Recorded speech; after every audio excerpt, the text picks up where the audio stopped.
Good morning mga ka-farmers. Today, magbibigay tayo ng iron sa ating mga alagang baboy. It is their third day galing pagkaanak. So basically, yung ginagawa namin is nagbibigay kami ng iron 3 days at saka on their 14th day. So kasama ko ngayon yung mga tagapag-alaga ng baboy natin. They're part-timers, so nag-aaral sila at the same time. They're working dito sa farm to support their education. So they're my cousins, so hindi tayo illegal recruitment or whatever. So they're doing part-time na trabaho dito sa farm at the same time nag-aaral sila. They're on their senior high school years, grade 11. So kukunin natin yung baboy ngayon at saka magbibigay tayo ng iron.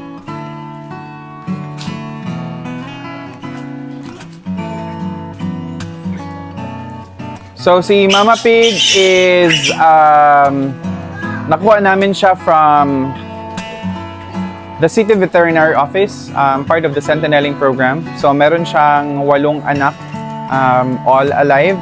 At saka yung semen na ginamit namin for the breeding is GP na Duroc. So that's the reason why meron tayong makikita na red marks dito sa baboy natin. So what's probably the advantage na konti lang yung anak ng nanay natin or ng Mama Pig is that malalaki yung anak. So that's one thing for sure. So 3 days pa lang sila and they're ranging for about mga 2 kilos na. And take a video. Tanawa, video mo ngayong take a video sa udder, sa dede ng Mama Pig. It's very, very big. So I'm expecting we can wean these piglets at around mga 8 to 10 kilos on their 30th day. Okay.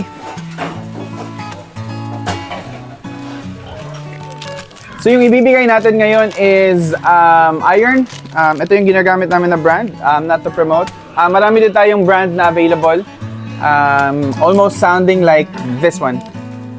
So yung dosage, very important kapag nagbibigay tayo ng injection or ng biologics sa mga animals natin. You always read the indication at saka yung dosage. Meron din sometimes yung withdrawal period. Especially if you're going to slaughter na the animal, merong withdrawal period. At saka, for example, sa mga goats namin, there's a withdrawal period. Withdrawal period meaning hindi natin pwedeng katayin or kainin yung karne for a specific period of days after tayong magturok ng biologics or medication. So, eto nga, yung bibigyan natin ngayon, Jectran. Ideally, yung gagamitin natin na syringe is 1 ml para one serve at a time. Pero wala tayong available na 1 ml. Yung gagamitin natin ngayon is 10 ml. Ang problema dito is that masyadong mataas. There, masyadong mataas yung needle niya at saka masyadong malaki. So, gagawin natin is puputulan natin yung tip ng takip. So, pa-hold. And then this one, hold this, open, i-open na siya daan.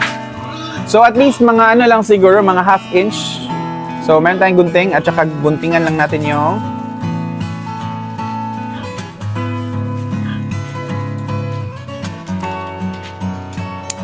there. Para make sure natin na pag-inject natin sa baboy natin, hindi siya masyadong mataas. By the way, nakalagay dito sa dosage is via IM or intramuscular. So, sa muscle natin ito titira. Nakita nyo, it's very, very shallow. So, this is safe lang for the piglets natin. And then, another thing na bibigay ko na recommendation sa inyo is that pag nagpo-pull tayo ng medication, kasi mahirapan tayo na mag-pull dito kasi less lang to ng hangin. So, for example, kapag kukuha tayo ng 1 ml, lagyan muna natin to ng a bit of hangin na 1 ml. So, ngayon, magpo-pull tayo ng 8 para isang pull na lang. And we need to make sure na gagamit tayo ng isang syringe na pang-pull or isang needle na pang-pull lang ng medication at saka iba naman yung pang-inject natin ng baboy natin para ma-prevent natin yung cross-contamination. So, sa syringe na to, isa lang yung gagamitin natin, itong needle lang. Itong needle lang. At saka, that will stay there. So, ganito yung mangyayari. So, if meron kayong multiple, mag-pull kayo ng medication for a couple of times, ito lang yung gagamitin natin para, again, less contamination. Tatanga ang kwan. So, ngayon, kukuha tayo ng 8 ml. So, lalagyan natin to ng konting hangin para hindi tayo will not have a difficulty in pulling the medication. So, yung kukunin natin is 8 ml.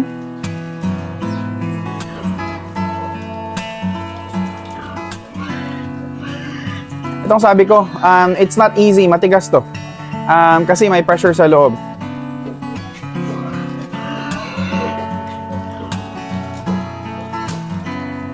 So, 9 ml total yung ipupull ko kasi meron naman tayong sobra for sure.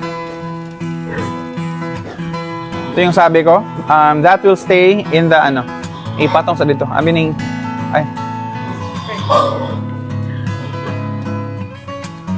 So, ibabalik natin to. And it's very important na kunin natin lahat ng hangin na pasensya po, may naglalandi po na baboy sa side natin. Oops! So, we need to make sure na ma-pull natin yung... And it's very difficult ha, this is very challenging kasi dark yung dark yung iron. So, challenging na makita yung 9 ml. So, yung unang gagawin natin is pwede nating tulukan sa leeg. And then the second one is sa hita niya. So, first na gagawin natin is sa leeg muna, 1 ml. I-drain din, at pagkatapos, maglalagay tayo ng marker. Inana paghawid. Kay liyog man taon na. Okay? Ano ni? Dugo ni daan? Sa mama niya. Hindi ko sat naman.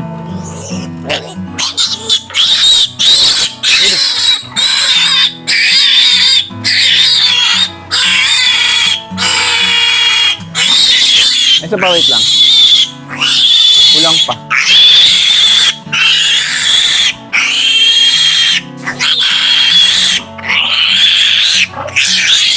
It's very important na i-massage natin after natin itira yung medication. Next. Uy, bakit ni mong inuli dyan? Balik dito sa sulod. Dito na sa sulod sa mama. Then next thing gagawin natin is magtutulok tayo sa hita ng baboy natin.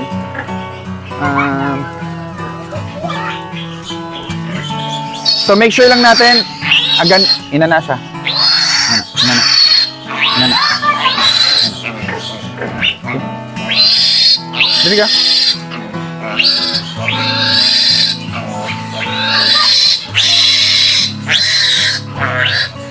Okay. Mark. Bigyan yan siya. And while working, I'm also parenting.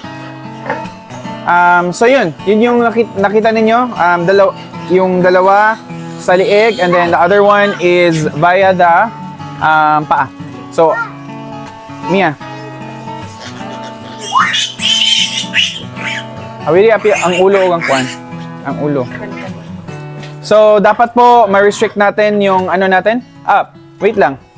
Hanapin natin yung muscle na part, and yung i-avoid natin is the buto. So, that's the muscle na part.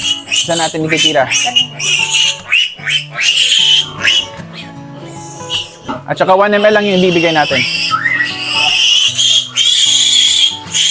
Oh. Sakto.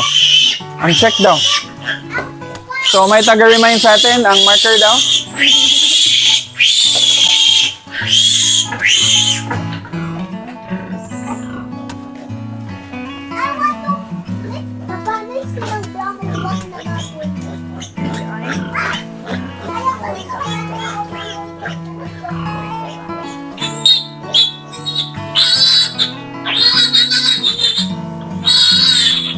Okay, lapit. Ito.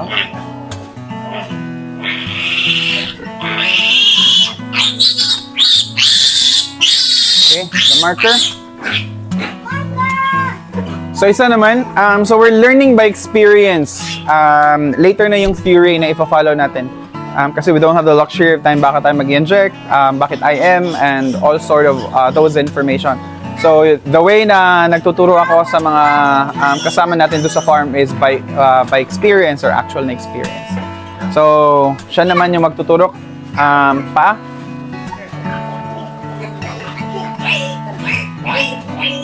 1 ml ra ha?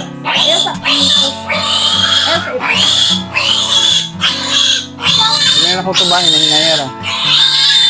Sige. Ay, isa, push.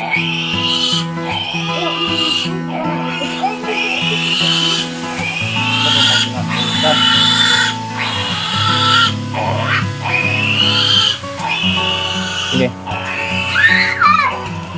1 ml ha? Up. Ano na yan? Sige. The marker.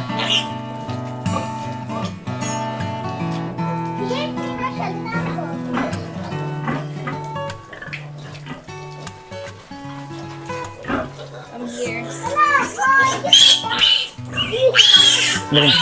Ito. Sige.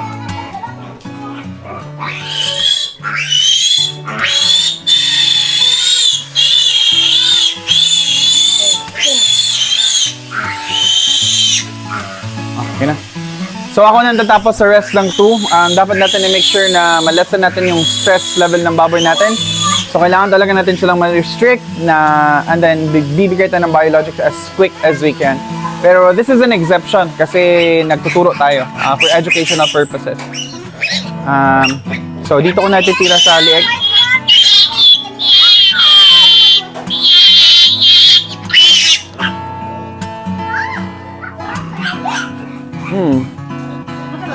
Finish.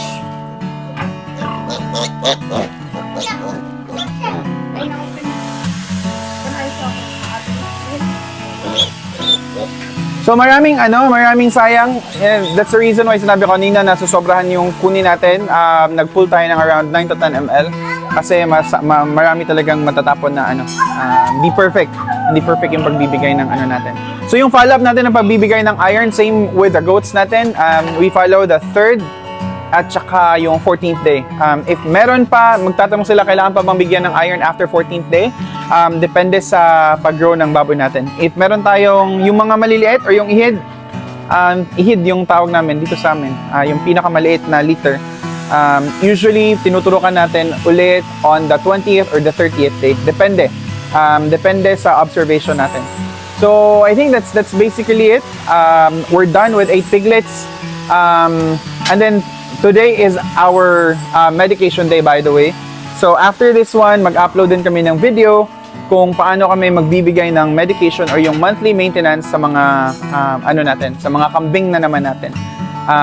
The mama goats will be a different story. The mama pigs will be a different story. We'll cover that in the next video. That's basically it. Thank you very much.